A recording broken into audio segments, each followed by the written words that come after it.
नाजरीन, आपका हमारे चैनल आग मऊ में खैर मकदम है। मैं हूं नौशाद अंसारी। आदाब नाजरीन, हिंदुस्तान की सभी रियासतों की यूनिवर्सिटियों, कॉलेजों में रियासती व मरकज़ी असिस्टेंट प्रोफेसरों की तकर्री को लेकर जनता जागरण मंच मऊ के बैनर तले आज डॉक्टर अजय कुमार पांडे की क़ियादत में एक वफ़द सिटी मजिस्ट्रेट मऊ से मुलाकात करके सदर जमहूरिया हिंद के नाम खिताबी 10 नुकाती मेमोरेंडम पेश करके मुतालबा किया कि हिंदुस्तान की सभी रियासतों की यूनिवर्सिटियों, कॉलेजों में रियासती व मरकज़ी असिस्टेंट प्रोफेसर के खाली ओहदा होने के बावजूद भी तकर्री नहीं की जा रही है और अगर खाली आसामियां के लिए इश्तिहार देते हैं तो महज फ़ीस लेकर फार्म पुर करने तक महदूद रहता है।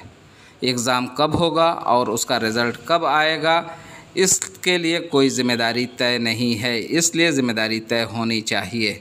किसी भी मज़हब या ज़ात बिरादरी का नौजवान मौका न मिलने की वजह से फ्रस्ट्रेशन में ज़िंदगी बसर कर रहा है, इसलिए उन्हें फ्रस्ट्रेशन से बचाया जाए।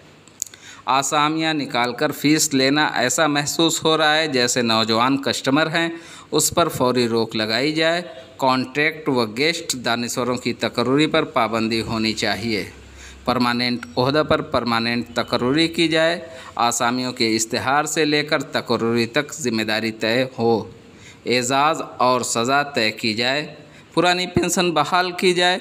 किसी भी महकमा में कॉन्ट्रैक्ट तकर्री न की जाए। परमानेंट ओहदा पर परमानेंट तकर्री की जाए। हिंदुस्तान के अव्वल शहरी से लेकर आखिरी शहरी तक ताउन और मुदाखलत का मुतालबा किया गया। आइए नाज़रीन, हम आपको पूरी तफसीलात दिखाते हैं और सुनाते हैं क्या कहते हैं जनता जागरण मंच के general secretary doctor Ajay Kumar Pandey. Collected आए हुए हैं आप? यहाँ हम आए हुए हैं राष्ट्रपति महोदय के लिए एक पत्रक देने के लिए। समस्या है, आज नौजवानों को नौकरी के लिए रिक्तियाँ तो निकाल दी जाती हैं, लेकिन ना उसकी परीक्षा होती है, न रिजल्ट आता है।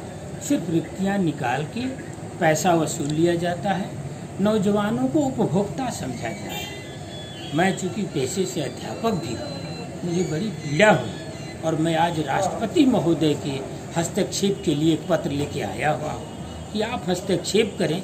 एक जिम्मेदारी तय हो कि जो नियुक्ति के लिए विज्ञप्ति जारी किया है वो परीक्षा और परिणाम की भी जिम्मेदारी फिक्स करे। अगर रिजल्ट नहीं आता है तो किसकी जिम्मेदारी होगी? पोस्टिंग नहीं होती है तो किसकी जिम्मेदारी होती है?